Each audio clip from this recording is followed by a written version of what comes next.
Welcome, everybody. It's Wednesday night, and we're here to talk about all things World Powerhouse Wrestling. Your hosts, executive producer Jason Halbert, World Powerhouse Wrestling head referee Sherman Tank. This is Shane Jones, and we're bringing to you Beyond the Curtain.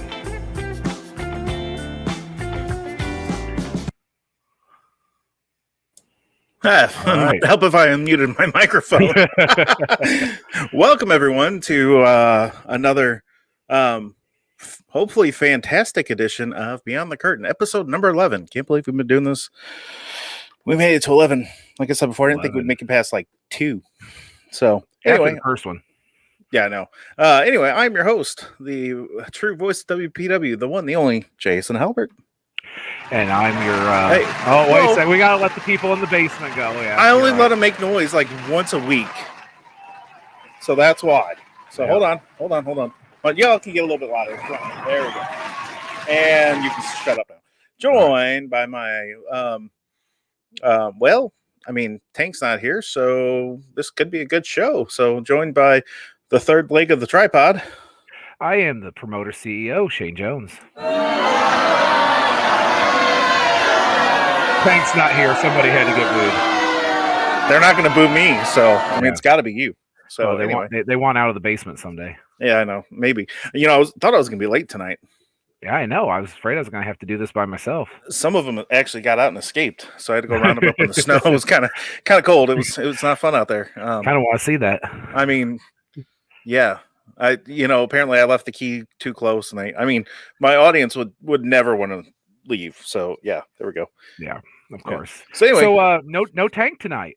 Where's thank God. I apparently doing something orally. Isn't that what he said? He had oral surgery. Oh, I'm mistaken. I thought he said he was doing something orally. And so far, the crowd enjoys the fact that there's no Tank. We miss Sherman Tank. No, we do not miss Septic Tank. Not at all. Not one bit. Oh, come on. It's no fun unless we outnumber you here, Halbert. This is going to be a great show. So, but no, seriously, he had some oral procedure done or something like that, which, I mean, he only has like 4 teeth left anyway. So it was very important he got that taken care of. So take care of him, let him heal up for a week. We'll be able to take on him next week. I thought it was going to be great just to have him on here and him not say anything. I mean, it was going to be the first time. It was going to be about time I can agree with everything Tank says. But he's just like, no, I don't want to come on. It's my medicine's wearing off. So I hear you. You know what I have to say about it, right? What's that? Go watch Cobra Kai and Johnny Lawrence's famous line in the whole in the entire series. Don't be a cat.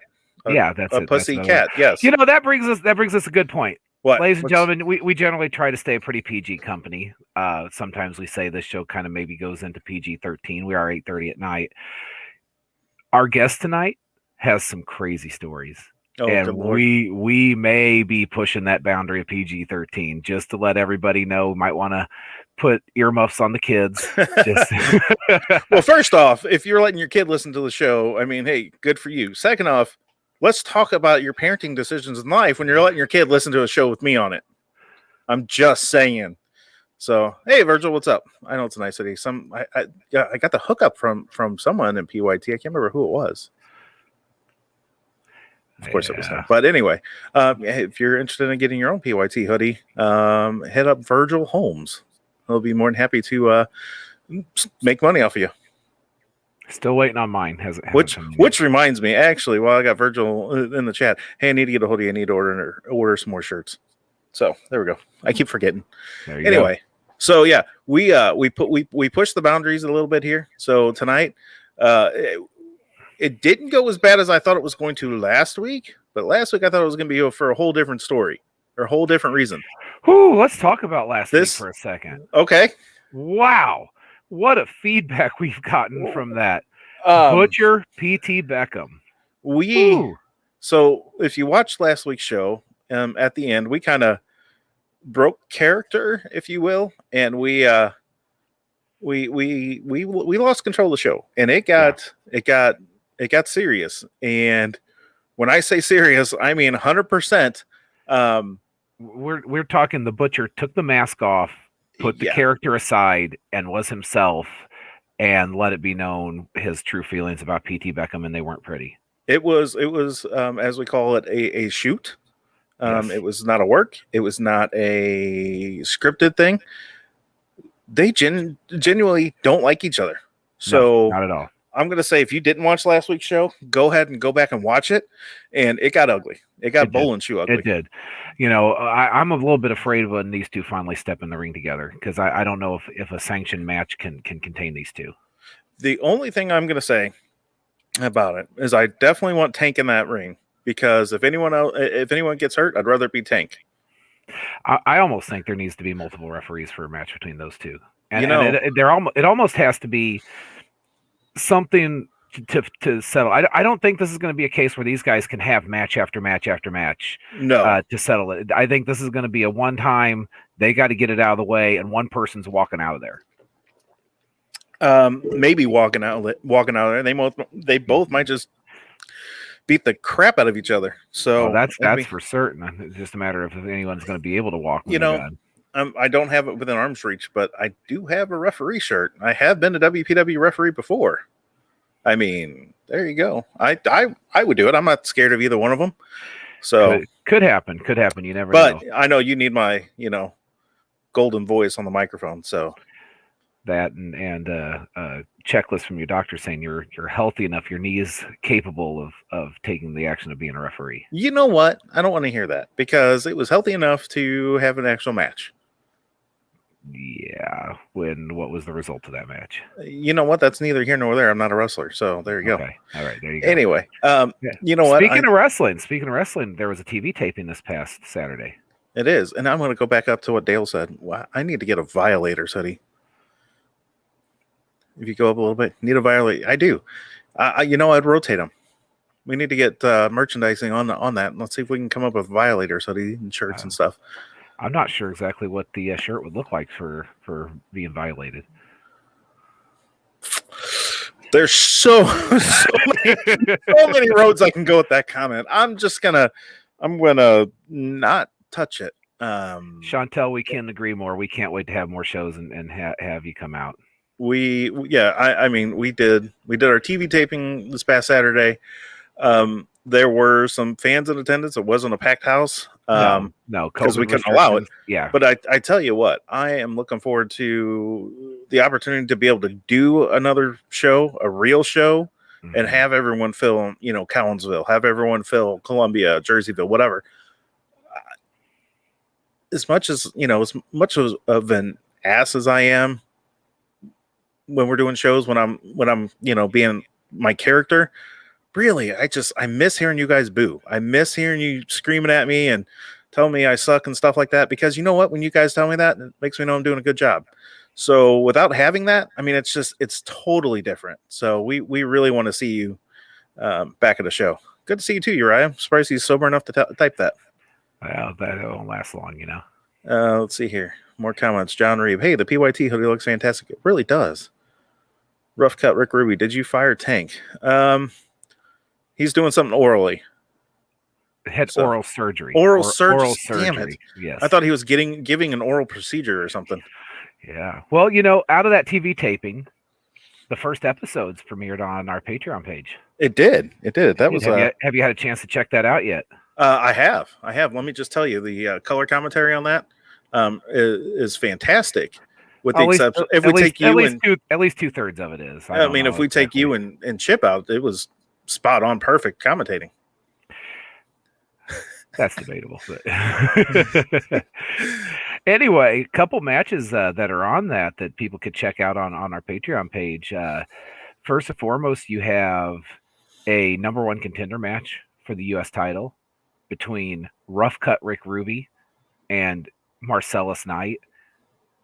What a battle those two put on. First off, I'm glad it wasn't our ring we used, because when those two got in the ring, I was fairly certain that if the ring imploded, we were going to be in trouble. But it wasn't our ring, so it was okay. No, but the ring did move several times as people hit the corners. It was great, because it would go this way, and then a few minutes later, they'd go to the other side, and it would go that way. So, it just reset itself. Yeah, it did. It was really actually kind of cool.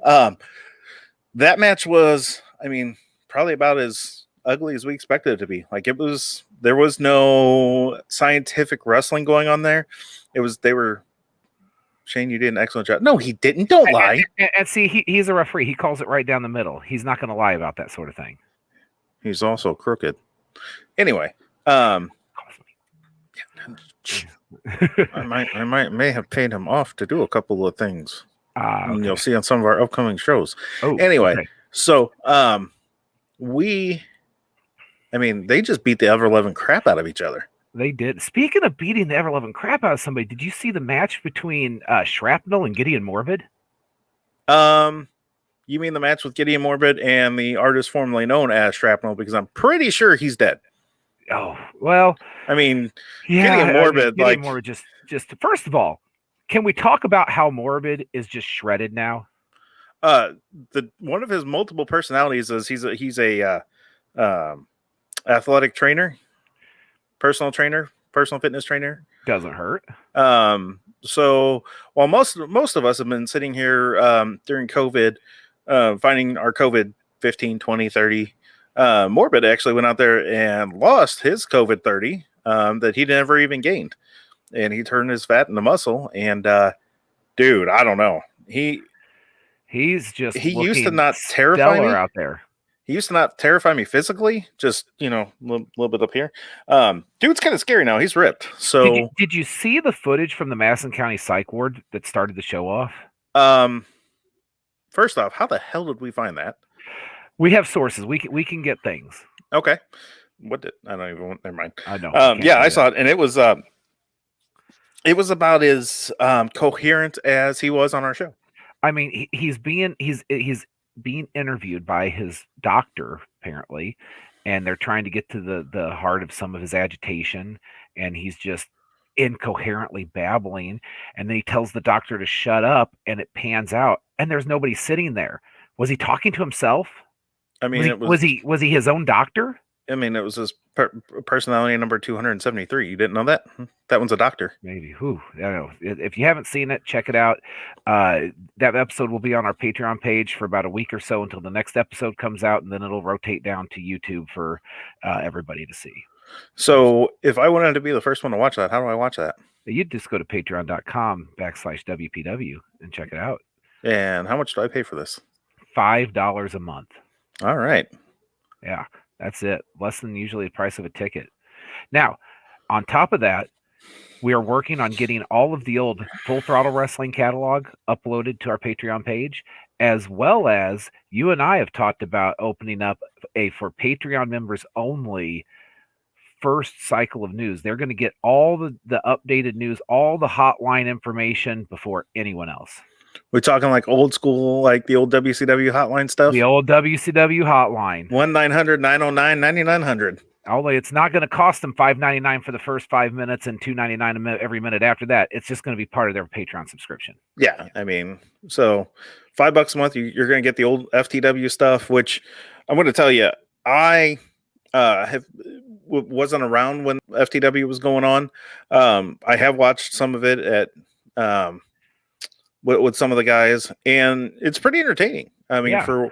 At this point, what, 10 plus years old? Absolutely. If you ever want to just see the origins of some of your favorite WPW talent, you've got to go back to the FTW tapes. Like, I didn't realize, and you may have to correct me if this was FTW or MPW or whatever it was, but I didn't realize that at one point in time, Xavier Frost, A, had hair, and B, was in the Legion. I thought the Legion was a first iteration in WPW, but that's a grouping going all the way back to the days of MPW, which is a catalog that will be uploaded to a different company's service. That's our sister company. ACW has the rights to all the MPW catalog, but the Legion has kind of been around for several different iterations.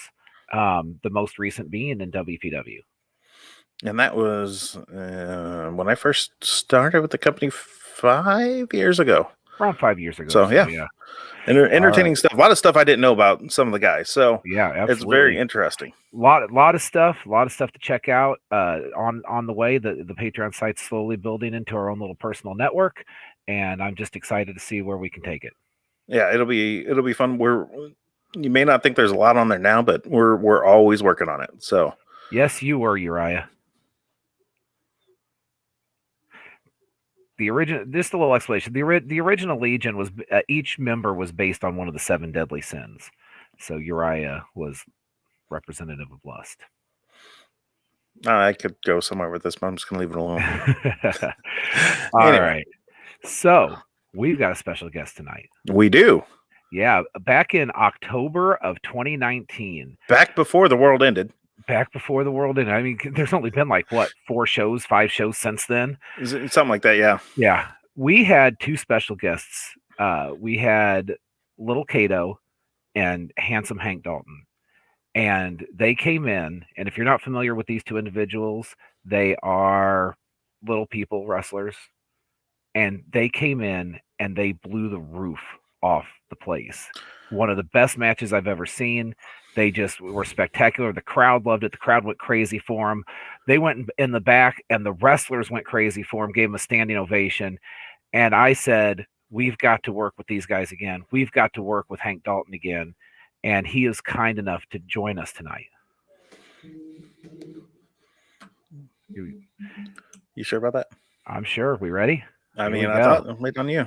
All right, Hank, welcome to the show. Hey, thanks for having me. How y'all doing tonight? We're good. You hear that pop I got when I came out just then? Now that is the crowd that he has captured in his basement. So, where's Sherman Tank? That lousy referee that gets paid off to cheat. He's doing an oral procedure tonight. He had oral surgery. He had oral surgery.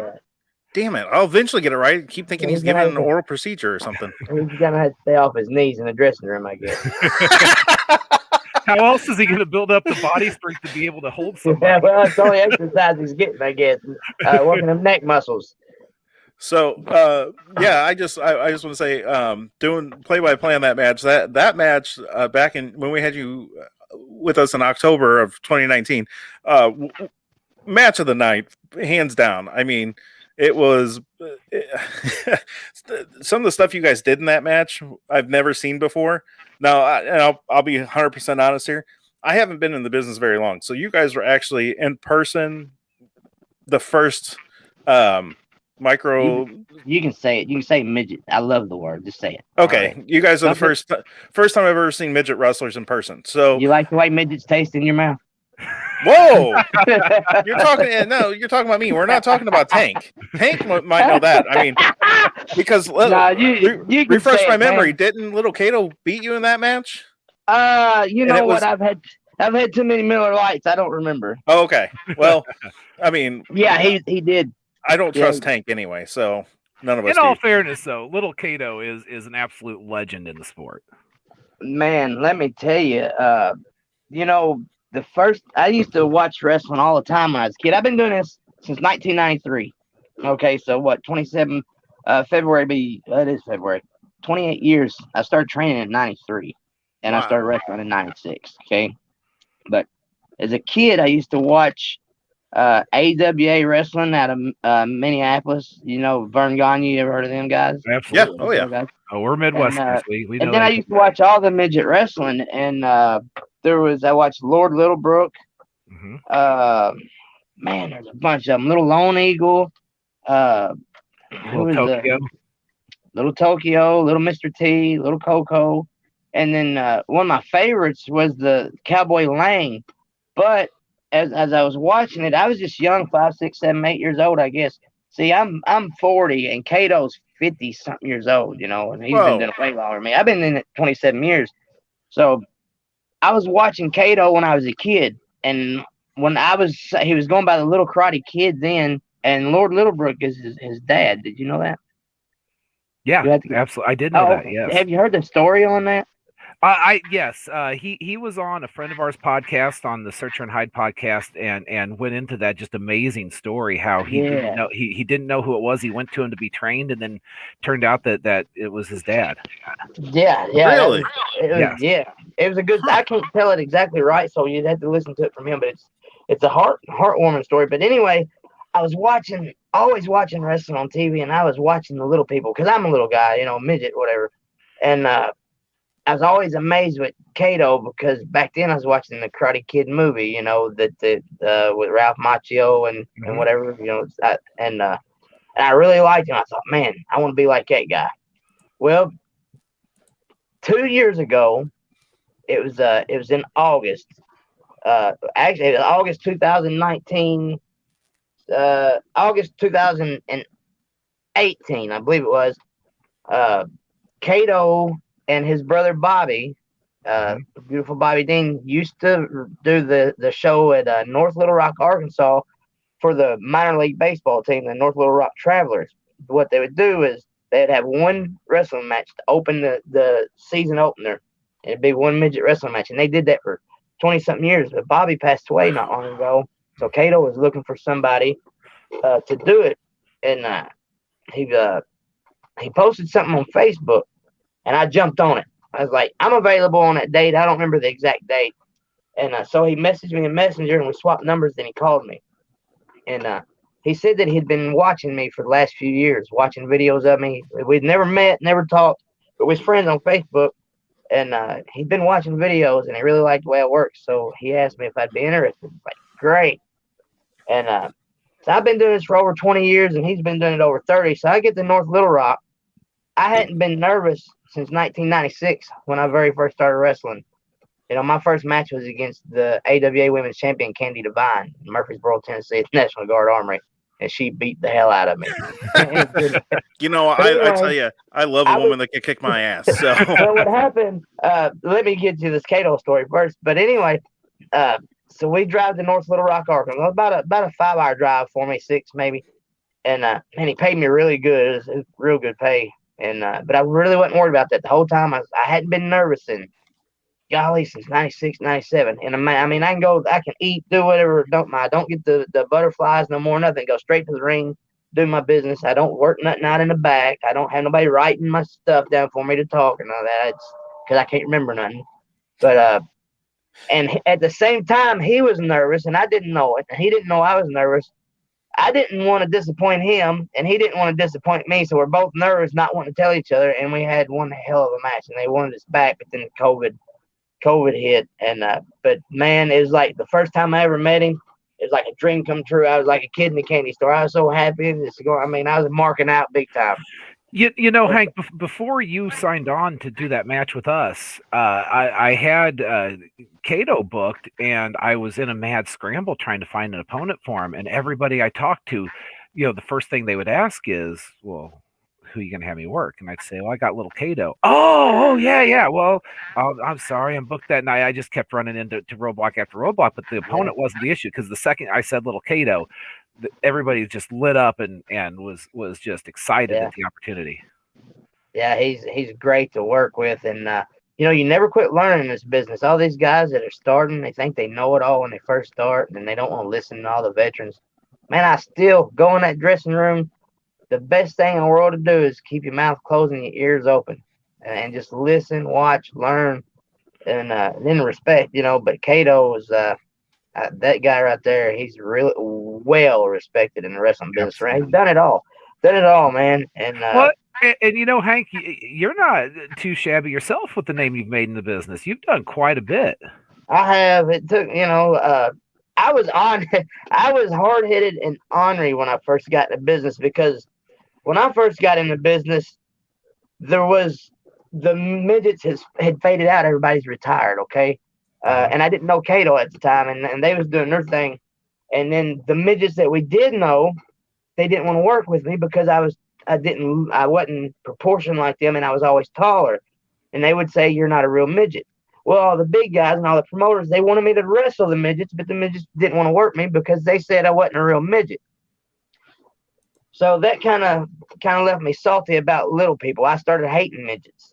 I mean, even though, and I'm a dwarf, you know, I'm 4'9", and you know, and I'm proportioned normally. I'm normally proportioned. It's like a hypochondroplasia, you know. And but anyway, it's just like every midget I've seen, nah, man, you're not a real midget. We can't take you on the road. They want real midgets, you know, with the bowed heads and arms and all that stuff. So I got to where I was hating even looking at a midget, and I hated myself for being a midget. It's like, what the hell? Because the big guys, they would always say, well, you're too big to be a midget. You're too small to be a big guy. And it just don't look right for you wrestling big guys. You know, and I wrestled, and I ain't trying to toot my own horn, but I could outwork everybody in the business at that time, and probably still can most of the time. You know, I've slowed down a lot, but I was so hard headed, and then people want to. I didn't like the comedy stuff, Mm-hmm. you know, because I was so because I could actually work. I wrestled in school, but that wasn't smart about the business. Then I was just had it in my head that I knew I could work. I knew what I could do. Comedy, stupid stuff, but people want to see that comedy. At that time, I just wasn't thinking like that. But then nobody, you know, they didn't want to work with me, and the big guys didn't want to work with me until after they wrestled me. Then they worked me. Then they all wanted to do it all the time. But I've cost myself a lot of bookings by just being just so mad about it. You know, I had a bad taste in my mouth, and then a lot of times uh, these promoters, they used to call me No Show Shorty, because what I would do is if somebody crossed me the wrong way and shorted me on my money or lied to or done something to piss me off, and then they want to call me again after they didn't know what they did, I'd take the booking and then just not go to get back at them. So that really that's something you just don't do, because let me tell you, that probably cost me a lot. That's right. It cost me a lot of bookings, and a lot of people got mad at me. But all that's you know, water under the bridge now. It's all got buried. But I was young then, and I learned now to get back at people. I just wait in the long run. When they forget it, I'll do it. I don't get even. I get ahead. You know what I mean? What I do is I outshine with get out there, and I'll steal the damn show. And especially when they put me on first, I'll steal the show and make their main baby face have to work real hard. And a lot of times that makes the promoter mad. That costs me a lot of bookings too.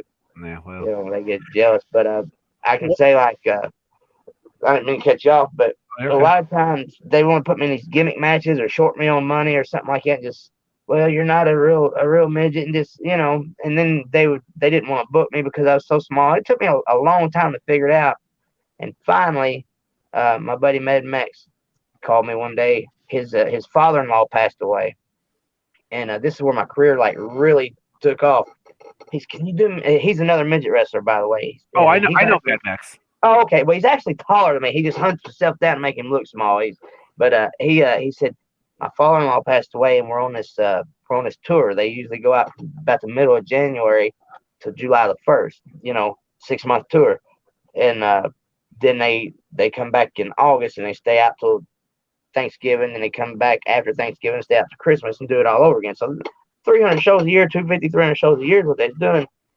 He said, I need you to take my place. And it's my father-in-law passed away. And I was like, I'm not wrestling with a bunch of midgets. They done pissed me all the way off. You know, I was mad at them. Puppet is one of them that really made me mad, because I was trying to get on that, but what they call it, half-pint brawlers. Mm-hmm. And T.O. was on there. And I'll tell you a story about T.O. in a little while.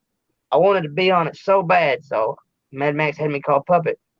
And told him, you know, I was same size as Max, blah, blah, blah. So he wanted to see pictures.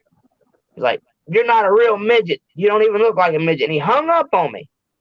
And I was just trying to get work. That's how big of a dickhead he was in. And God bless him. He passed away now, and I never got to bury the hatchet with him, because this is how I got him back. 3 years later, he needed somebody because he was short a guy. He calls me. He's like, hey, Hank. I said, yeah. He said, this Puppet. I said, how can I help you? He said, man, I really need somebody bad. I'm short a guy, and I got these shows I got to do. I said, I'm not a real midget. And I hung up on him. And I didn't talk to him no more. And when he passed away, man, it really hurt me, because I wish I could have buried the hatchet. I wish I'd have just – but that's how I was then. You know, I wish I'd have just buried the hatchet. And so now I'll tell you, and this goes for everybody out there, all the rookies, all the toes that you step on making it to the top are the asses you kiss on the way back down. You need to remember that. You know, Absolutely. But, So Hank, what would you say was like your biggest break in the business? Wow, man. Other than me getting hooked up with the midget stuff and doing it full time, when WCW and ECW went out of business, they all come to Evansville, Indiana, and I only live an hour from there to the Coliseum, and started something called Main Event Wrestling. It was run by John Collins, and that's everybody was there. You had Mike Rotundo, Kurt Hennig, just all the guys from ECW, all the guys from WCW. They was there, and they was running these big shows and paying everybody big money. and they liked the way I worked. What it was is they had Coliseum Championship Wrestling on Wednesday night, and I was wrestling there every Wednesday night. And these guys, there's a bunch of people that ran there. USWA ran there, Hardcore Wrestling Federation. These guys just come in and kind of took over, and they watched me work, and they loved me. And so they didn't put me on no contract, but they put me with all these guys, and we was going a lot of different places, everywhere, and making big money. But to come to find out, the money was phony money. The checks was bad checks. I mean, Buff Bagwell, everybody was mad. That John Collins, I don't even know if he's still alive no more. But that's when I thought I was really getting a big break, because Public Enemy at the time, Johnny Grunge and Rocco Rock, remember those guys? They're both gone now. And they dressed me up like them and put a little cuckoo clock around my neck. And I was their manager. I had to walk them to the ring and do all that stuff, work with them a little bit. That was kind of, I'm an old country boy, so I didn't really like the gimmick, but I knew that could be something for me, right there as a foot in the door anyway. And but I met everybody there. That was probably my biggest memory as far as thinking I'm getting ready to go somewhere. Then it just all come crumbling down whenever all the money was bad money. I think I vaguely remember that, because I might be in the minority here, but I was a huge Public Enemy fan because I liked them back in ECW. I thought when they went to WCW, they lost a lot of their. Well, they was limited on what they couldn't do. Oh yeah. I understand why they weren't the same, but I mean, I was a huge Public Enemy fan, and I want to say I kept up with them when WCW closed and all that, and I want to say I think I saw a picture of that somewhere. I can't tell you where, and I can't be 100%, but I what you're saying is clicking. So I think I've seen that. I was back when that happened. It was 2001, and I was 20 years old. I turned 21 in November, so I wasn't old enough to drink yet. But one night, I got the story for you. And Tracy Smothers, that's another one that had a lot of impact in my life, and him and Kurt Hennig. But Trey, man, I miss him. Matter of fact, I got his book right here. If I'll get back to my story, but you see this book, Barely Alive Now, Tracy Smothers. If you ever get a chance to get a copy of this book and read it, this is one of the best books. Tracy Smothers, man, great guy. And I only had a chance to meet Tracy once. Did a show with him years ago in Northern Illinois, and just all around nice guy. Like I said before, you meet some of these people that have been to the very top, and you never know what you're going to get. You never know how they're going to treat you. And Tracy was laying on a wrestling mat in the corner of the room taking a nap, and then when people came in, he got up, introduced himself, and he was just another one of the boys. He's the hardest working man in the business. His exercise before a match to get warmed up, oh my God, he'd blow me up watching. But I got a good Tracy Smothers story for you. While it's on my mind, because I forget a lot. Do you remember Chase Stevens? You know Chase Stevens, the natural Chase Stevens from TNA. Oh, yeah. Okay. Well, but before he was Chase Stevens, I'd started before him. He was wrestled as Glacius. And, he's probably 6 foot tall, but probably didn't weigh 130, 140 pounds. He's big and jacked now. But me and him got to be really good friends. And when all this was going on with this main event, we started going on the road. I had a 1984 Camaro Berlinetta and had T-tops. And we was following Tracy. We had like 8 or 9 shows in a row in different towns, all the way from Indiana to Virginia to back, we just boom, boom, boom. And we'd follow Tracy at 100 mile an hour because he'd drive 100 mile an hour all the time. But it was a sunshiny day, and we're going across, I want to say I-64 on the top side of Louisville. We was in Kentucky, okay? I don't remember where we was going. We was just headed east. I do remember that. And it's a beautiful sunshiny day. T-tops is out. Music's going. Chase ain't never had a driver's license his whole life. I'm hungover. I forgot to tell you this story about the main event, but I'll get back to that. Anyway, I was hungover for some reason, but there's a story why I'm hungover. I'll tell you that in a minute. So I'm letting Chase drive, and we got one other guy with us. What was his name? Man, I'll think of his name in a minute. Jason Kane. He just I know Jason Reynolds on WWE just done his job. Okay, fantastic wrestler. Yeah, he was with us. Yeah, he was with us. But I was letting Chase drive, and beautiful day, and about every 2 or 3 miles, 5 miles, we'd hit water would just come in and just soak us. And then 5, 10, 15 minutes later, it's like, where's this damn rain coming from? We finally get to where we're going after about 4 hours of this. And we get out, and Tracy was pissing, going down the road, throwing it out the window, and it was coming back in our Camaro. They were soaking us. So like, we were getting pissed off for 4 hours straight and didn't know what it was. So, he's like, oh, I'm sorry about that, guys. I had piss. And man, we was drinking his piss. Now it wasn't just hitting us; it was going everywhere. We had no idea. Probably the best piss I ever tasted. But and Tracy used to laugh about that all the time. He remembered that story. He loved it. Wow.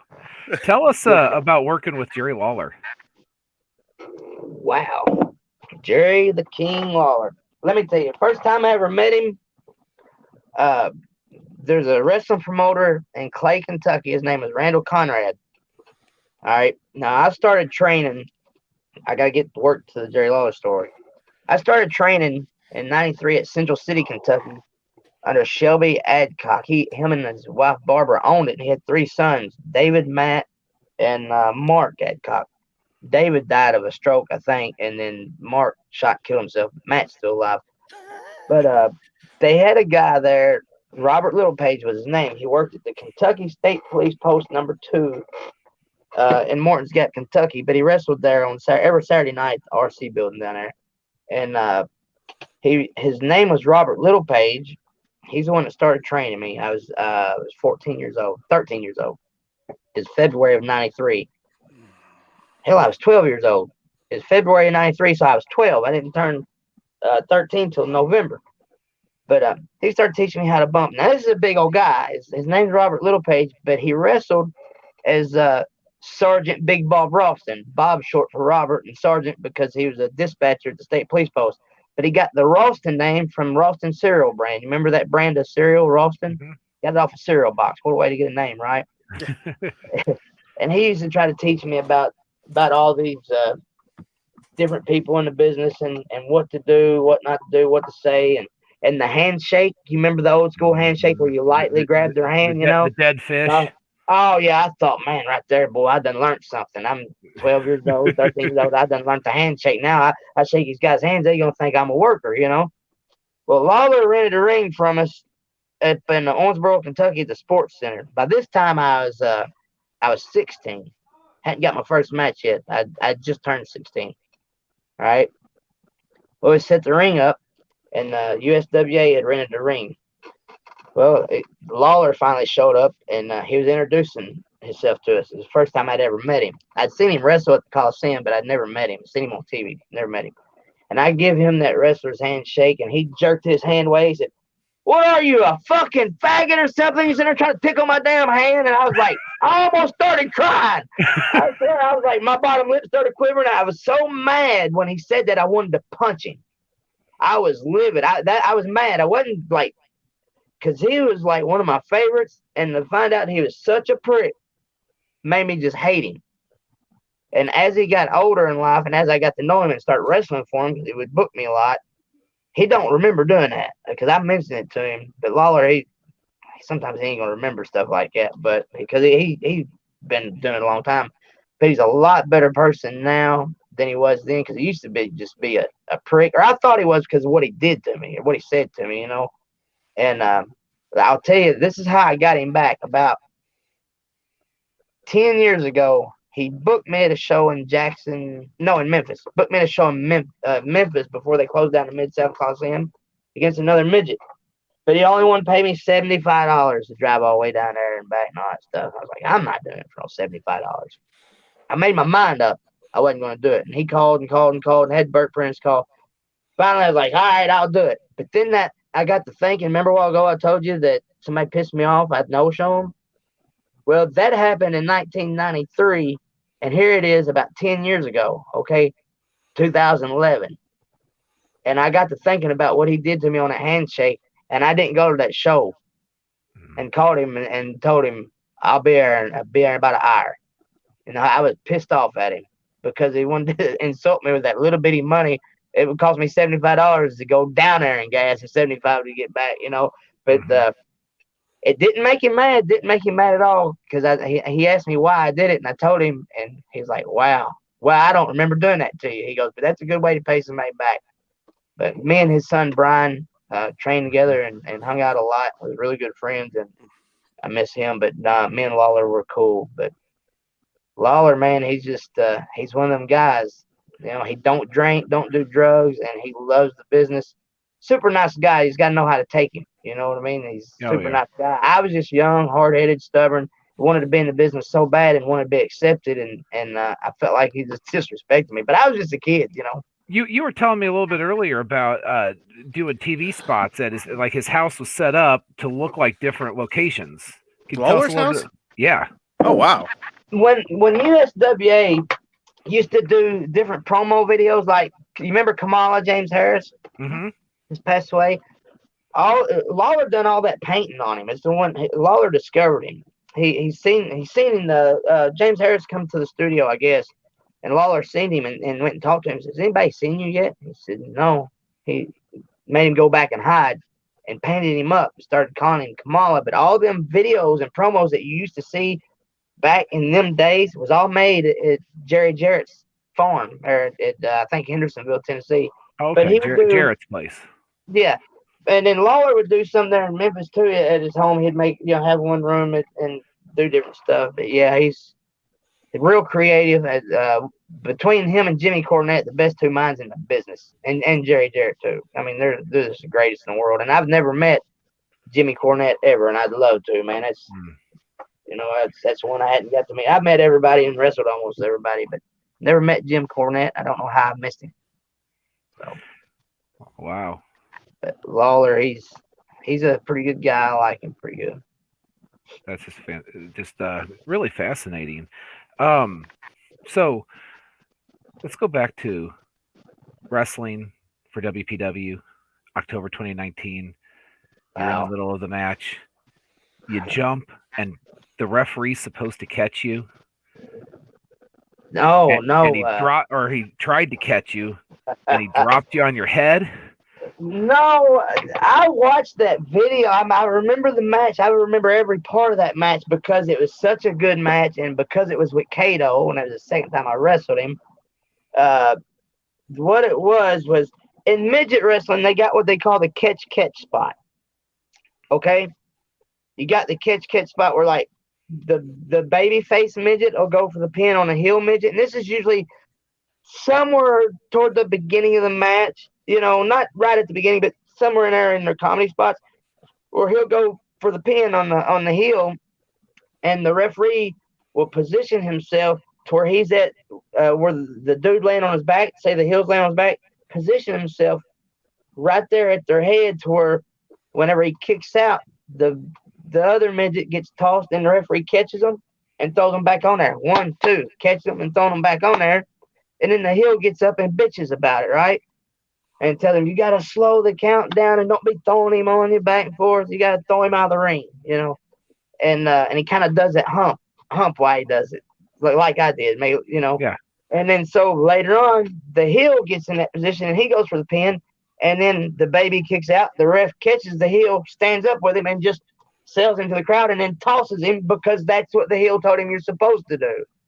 And now the heel's mad again. But what he done was when he tried to catch, because Kato has put on some weight, but that referee, Sherman Tank, I don't know how you give him a name Sherman Tank, because Sherman Tanks are supposed to be big and strong. He is weak as a newborn kitten. As big as he is, I know he weighs 300 pounds. Somebody give him $20 to drop somebody. I know they did. But he couldn't hold Kato's weight, and Kato weighs more than me. Then he couldn't hold my weight. Anyway, I started laughing. Kato's pinning me, and I kick out, and Sherman's trying to pick him up and throw me back, and I died laughing, trying not to let nobody see my face. I'm sitting there like, I said, Kato, skip the spot, just get the hell away from the ref. And he starts laughing too. And I'm like, what? And then, so finally Sherman gets him and kind of pushes him on me. And I'm laughing. I was like, oh, we got to do it again because this ref is funny. I kicked out and done it again. And I'm sitting there I'm literally bench pressing Kato off my back and throwing him so he can get in the air so the ref can catch him. And the ref can't even hold him. And I'm benching him off of me.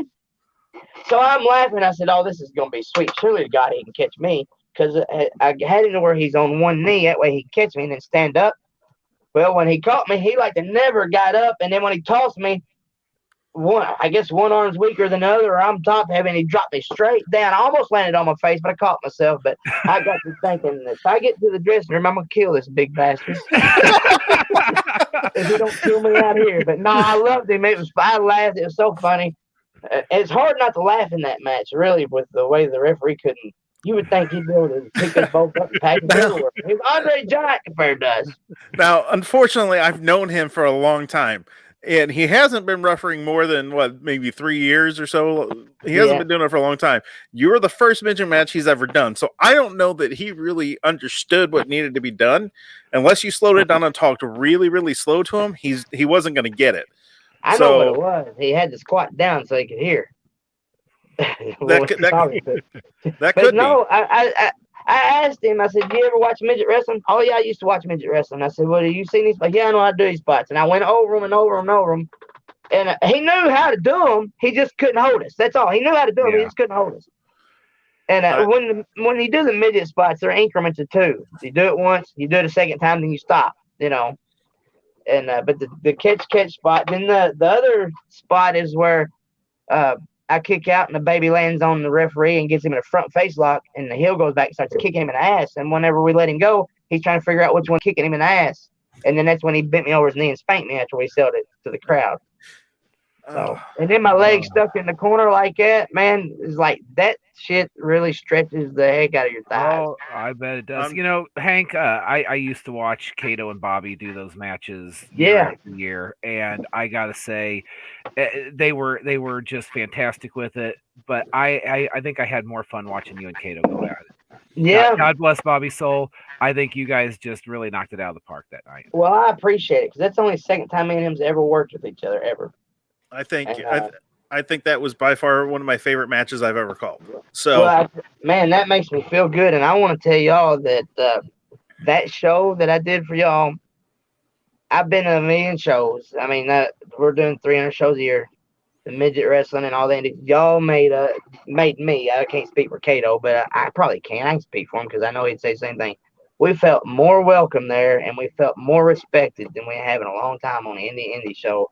Especially when the way the crowd treated us and the way all the boys in the back treated us. And when we got to the back and we got that ovation, man, let me tell you, it's almost like bringing a sentimental tear to you. It's like, wow, they really liked us that much. Because we didn't really do nothing. I watched the match. I was like, what's so good about that match to get a standing ovation? It was a good match, really good match. But it told the story. The story. Exactly, so, and that's the lost art that right. isn't always mastered anymore. I mean, when you tell a story, you got to give them, you got to let them know why you're doing this, So, but that's what we did, and the fans is right there with it. They loved it. And then whenever you had the audio in it, when the commentating, I don't know which one was which, who was commentating on it, but I was listening to it and I got tickled. There's a lot of little short jokes in there and different. That would be the one you're talking to. That was probably me. Yes. Kick him in the nuts, Hank. Kick him in the nuts, and it was good. Yeah, I mean, if I watch it, hey, all the views that's on that video, they're all from me, probably. I'm watching hey, well, viral one day. All of them minus like one because I went back and watched it too. So yeah. Now, Shane, correct me if I'm wrong, but when we set that show up, that was like the first thing they asked for. They're like, we want midgets, right? What had happened was that the fundraiser, the football team that we were raising money for, had contracted out an entire midget wrestling show the year before, and they had. I'm not sure what company it was they used. But they spent a lot of money to do so, and even though they did okay, there wasn't a lot left over for the football team. Well, those midgets, how much it costed you on us. That's how much we get paid on our midget shows. Yeah. But I'm not charging that now because of the way everything is. Sure. But when you're used to getting that, and you get it every night, and you're under contract like that, so. Yeah. Well, they said we want to do something different, and we think you guys have what we're looking for, but we really would like to have a midget match. And I said I'm pretty sure I can set that up for you. So we negotiated some prices, and I made some calls, and everything just kind of worked out, and it was just a great night. And we were set to do it again last year, but obviously COVID had something to say about that. So hopefully 2021 we can have a fall fundraiser for the football team and get something Yeah, set up well, again. if you're interested in me, let me know, and I can even work with big guys if we can't find another little guy. And Hank, I we can would work with love to big have you guys. back again. Yeah, Absolutely. I'd Hey, love to be back. I felt home right there, man. Really. can we start now and put him in a match against Tank? Because I'd love to see him Yes. hit Tank right in the balls, just Tank right. versus Tank. Yeah, I Hank could and see He'll Tank. never be the same again. He would love that. He probably would. Really, I know that he you know, we talk about career highlights and stuff like that, and I say that he's a referee, and you know, I'm not a wrestler, so there's limited stuff that we do, and he always talks about that being his favorite match that he's ever done was working with you and Little Kato. Golly, y'all make me feel good, man. I think y'all ain't just telling me this, right? No, No, we this can is show all- you proof, this like is all you know, truth, man. text proof that he's like that. That's probably my favorite match I've ever done. It was a lot of fun in that match. I watched some of them other matches, those hardcore matches. Like, golly, man, why guys want you ain't got to do all that stuff to get the crowd going? Was they crazy? There ain't no Cactus Jack. Now you say that, Hank, but you've sent me some videos of some pretty I crazy know it. stuff you've done too. Oh, I've really? seen I've people seen through Hank the thrown table into and some stuff. chairs and slid across Yeah, I the know. arena. I've seen some pretty crazy stuff out there. Yeah, well, you ought to have seen me when I broke my back and neck. Oh, I was in Dundee, Michigan, done a dive off the balcony through some tables, and tables didn't break, and I bounced off Oh. up and landed in the damn concrete, like killed myself. Damn. I didn't even know my back and neck was broken until 8 hours later after I done drove home. I went to bed and couldn't get up the next day. Holy. I'd say you wouldn't be able to. Wow. Yeah. Yeah, all that adrenaline, I get an adrenaline rush whenever you got a crowd out there and they're into it, man. It's just there's nothing like it, especially when there's big monster crowds. Oh yeah. Well, I can only imagine, but man, Yeah. you drove home 8 hours with a broken back and a broken freaking neck. And I had a 5-speed Ford Ranger, drove from Dundee, Michigan, all the way back to my house in Clay, Kentucky, shifting Good gears. Lord. Yes, sir. Wow. Hank, we just want to thank you so much for coming out tonight and joining us and Thank sharing y'all. sharing some of your life and your stories. I've got a lot night. of stories, and I'm working on a book. I've been working on it a little bit. I've got to get me a publisher and everything. I'm getting it together. Then I got to get it published. But my cousin, she's an author, and she's got a lot of 2 or 3 books out. So she's gonna try to help me out. But I'm gonna write a really good book. That sounds like amazing. When you get around to that and it's getting ready to come out, let us know because we will plug it like crazy, and I will definitely be buying a copy of that book. Well, that's good. I'm also what I'm thinking about doing is because I hate writing and I can't see real good. I've got my glasses on my shirt, but I really can't. Like when I'm in the ring, I can't see. I can't see at all hardly. And I'm 100% blind in my left eye, so all they got is blurred vision in my right eye, and so it's not real good.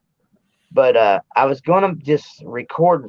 I'm gonna tell the whole story from the time I was born, my childhood, all the way up to right this very minute, everything that I can possibly think of, and put it all on tape. That way I don't got to write it. It's there. It's my voice, and it's the way I want to talk. Because yourself, if you're writing a book, somebody proofreads it, or if you're writing an essay, somebody proofreads it. And well, you gotta. This ain't the right word. You gotta put a comma here. Blah blah blah. They can't tell me that when I'm talking. Yeah. And just record it and just sell it. And I don't even want to sell it. I just want to record it, make a bunch of copies, and get it out there. No, well, definitely. If you can get that project done, definitely let us know because we will be more than happy to help spread the word and get it out there. Yeah, sure will. I don't know if my buddy Wade Williams is out here, but if you are, he's supposed to be. A shout out to you out there, and shout out to everybody watching and listening. If there's anybody watching and listening, because I can't see nothing. Yeah, we've got. I see some stuff pop on the screen, but I can't tell what it is without my glasses on. Yeah, we've got our diehards that are on, and then usually what Shane does is they're commenting on Facebook and stuff. So when Shane sees a good comment, that's what he brings up on the bottom of the screen as one of the comments. So someone had, I don't know, they were talking about, I don't remember what it was. So like, yeah, I can't even tell what icon that is. or what emoji that is. Little hand wave. Oh, okay. So yeah, so that's what he does with that kind of stuff. But yeah, we got people watching, and I know that quite a few of them enjoyed the comment about the Tracy Smothers golden showers. Golden road shower. Yes. You know, we get a good dedicated audience live, and then we get quite a few views after the fact. Awesome. So, is there any of them out there that remember me from that show? Yeah, quite a few. We've had quite a few people say it was just a great match. Here we go, Michael Willis-Webbs. It was such an amazing match. Thanks, man. He's a buddy of mine, and he told me after the show, he's like, that was probably one of the best matches I've ever seen. So yeah, next time I come, I got a bunch of new T-shirts. Save a horse and ride a midget. Hank shirts. When Hank comes to town, the divorce rate is going to go up, and the women are going to go down. Got those T-shirts too. Sounds phenomenal. Can't wait to get my hands on one of those. Oh, Hank, God, yes. I can't thank you enough for coming out tonight. We got to wrap things up here, but yes, we're just really appreciative to hear those stories, and we can't wait to see you again. Yeah, hey, let's do this again. I'll put you on some more stories from childhood and stuff. But thank y'all for having me, and thanks for having me on your show and your wrestling show. It's been a pleasure. Appreciate it. Thank you very much. And I'm going to speak for Shane and say we definitely are going to try to get you back on the show on our podcast again. And as far as a wrestling show, yeah, we're going to see what we can do because I mean it was fantastic. So thanks again for taking time out. Pass the word to Sherman Tank that I said hello. I hope his oral surgery goes good, and tell him don't use a big one next time. Try small and work his way up. All right. Thanks, Hank.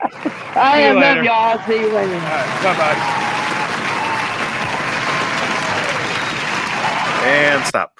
That was couple of, I told you, hold on. It's going to be a fun ride tonight. Yeah. The historic first F-bomb on the show that wasn't said by me. Oh, I didn't even catch that one. Oh, yeah. He dropped a couple F-bombs. We said PG-13. We told the kids to have the earmuffs on. You know, you're right. And then again, if you're offended because Handsome Hank said the F-bomb, again, because your kid heard it, little Thatcher, we need to talk about your parenting if you're letting your kid listen to the show at 8:30 at night.